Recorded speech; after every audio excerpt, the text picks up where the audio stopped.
Hello everybody, what's up? I hope you guys are doing very fantastic. My name is Gadi and welcome back to my channel. Remember, there's a red button right there. Please click it and subscribe it. Kugira ngo ikindi gihe cyose nzana posting ikintu cyose in weekly, kugira ngo ujye ufata video, watching, wigemo something. Today we're gonna be talking about brain. Brain. What is the brain? Brain ni ubwonko. Ibyo watekereje na nibyo by'ukuri. Brain ni ubwonko. Brain buboneka hehe? Ntabwo si ubwonko tubusanga hehe? Ubwonko tubusanga inside. Abantu bibaza bati se ubwonko hari bushobora kuba bungana bute? Mu biro bingahe? Ni burebure bungana? Brain can weigh up to 3 pounds, and if you convert that to kilograms, that's gonna be 1.5 kilograms. Kandi abantu benshi bakunda kuvuga bati ubwonko bushobora kuba bungana n'igipfunsi kimwe. Ariko that's not true. Ubwonko ufatanyije ibipfunsi byombi, your two fists, ubwonko bushobora kuba bungana n'ibyo bipfunsi byawe byombi. Ushobora kuba ufite ibipfunsi binini, I don't know niba ubwonko bwawe bugomba kuba ari bunini. Ushobora kuba ufite bitoya, sintekereza ko nabwo bushobora kuba ari butoya. As long as you are thinking the way you're supposed to be thinking, as long as you are doing everything as you're supposed to be doing, cutting and doing what you gotta do, it's fine. You don't have to be having a bigger brain or a smaller brain. That's the first thing. Now let's jump into find out the parts and the important and the lore for each part. Let's get into it. Ubwonko rero nuko nguko buteye. Mwibuke yuko iyo umuntu agukoze ku kaguru, utumye ko agukoze ku kaguru, right? Ntabwo uvuga ngo umuntu ankozeho mu mugongo kandi akoze. So pretty much uwo mutakubwira ngo umuntu akoze hehe, ugata wirukanka gukora hehe, aho yagize uteye ukoze. Cyangwa se iyo usitaye ku mano yawe, utumenye inori igize ikihe kibazo.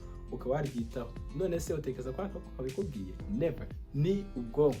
Tugiye gusobanukirwa neza icyo gice kikubwira ni ikihe. Hari igihe noneho abantu bibaza ngo mbese ahari ko nirirwa ndeba nkarirwa niga nkirwa nkora byose nkirwa ndimba nkirwa mvuga ururimi runaka nkaba namenya wenda icyongereza nkaba nakivuga nkaba namenya igifaransa nkaba nakimenya nkaba nakimitiza nkaba nakivuga neza. Ahari ibyo tubikura he? Ni ikihe gice cy'ubwonko cyari kibidufasha? Tugiye kubisobanukirwa kano kanya. Let's get it.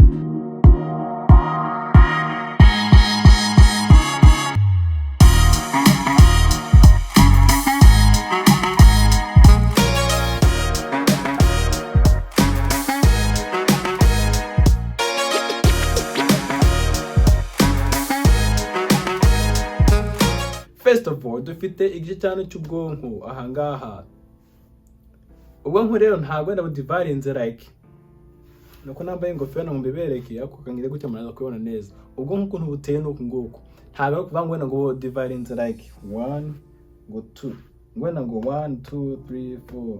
Pretty much that's how it is. Naniko bunameze ariko bugiye bigira ibice bigiye bitandukana noneho aho ngaho hose. Ntabwo kuvuga ngo nahangaha ngo kamwe gusa ngo akandi ahangaha kandi ahangaha kandi. Ago bugiye hano 1 2 3 4 5 6 7 8 9 10 1 2 3 4 around all over. Nimbere inside harimo ibindi bice tutanashobora kwa twanavuga. Ariko kaduhere imbere. Ahangaha imbere bahita noneho frontal lobe. Ahangaha frontal lobe ni nkahangaha kurikije uko umutwe wawe umeze. So pretty much ni nk'aka gace k'imbere nyine ko muri forehead ariko nyine utagoing the back into very back. Ahangaha imbere tuhasanga iki? Ahangaha niho abantu babandi bakunda guplanninga. We find planning, organizing, emotional and behavioral, control, personalities, problem solving, attention, social skills, flexible thinking, and conscious movement. Sorry for that. So abantu bakunda kuba ari abantu bafite problem solving skills ni hano babikura. Kwa ko n'umuntu avuga ngo afite personality nziza tubisanga inyuma se? No, tubisanga byose hano imbere. Umuntu ukuntu ashyira gahunda yo ku murongo, organizing, just tubisanga hano imbere. So igice cy'imbere rero kidufasha muri organizing, tugasanga mu planning, tugasanga mu behavior, tugasanga mu conscious movement, tugasanga mu n'ibindi byinshi bigiye bitandukana cyane nka social skills, tugasanga attention kwa ko umuntu paying attention cyane. Ibyo byose tubisanga muri kino cy'imbere cyo bita frontal lobe. Tubonye ahangaha tugiye inyuma. Ahangaha nyuma noneho ushaka kuzangamo nk'ibihe bice rero. Igice cyane mu bakita occipital lobe. Ahangaha bita occipital lobe. Occipital lobe noneho tuza kwasanga ahangaha occipital lobe dusangamo igice bita vision. Hagari muri vision 2020, not that. Aho tukuvuga ngo vision yo kureba. Ukaba wareba ibara ry'umuhondo, ukaba tuvuga ngo that's yellow.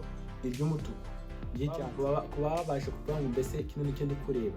Mbese ubwonko bwa nyuma byo bita occipital lobe bugufasha mu kumenya icyo uri kureba icyo ari cyo cyose, ndetse bukanaba bwanagufasha gusobanukirwa neza amabara runaka uri kureba. Back here nibwo bita occipital lobe. Noneho hano ku ruhande anga ku ruhande tuhasanga igice bicyo bita temporal lobe.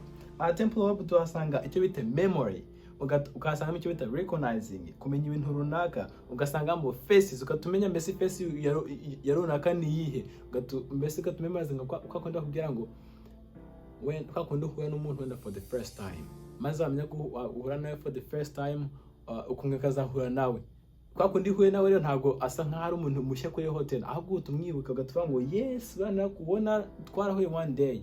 Ibyo byita memory face, tubisanga muri kintu cyane ku ruhande, ntago twabisanze ahangaho wenda hano no kureba gusa, ntago ari kwibuka. Ahangaho byita memory what? Memory faces, nangwa se memory byose nangwa se runaka. Ukasanga generating emotions, kwa kundi share emotions za ku ruhande, kawarira narize we nanishimye, byose mu ku ruhande bikaba bikire ku muntu neza. Pretty much ahangaho no tubisanga, tugasanga ndetse no kumenya neza ururimi rwa runaka, wenda uzi Kinyarwanda ukakimenya neza, uzi Icyongereza ukisobanura neza.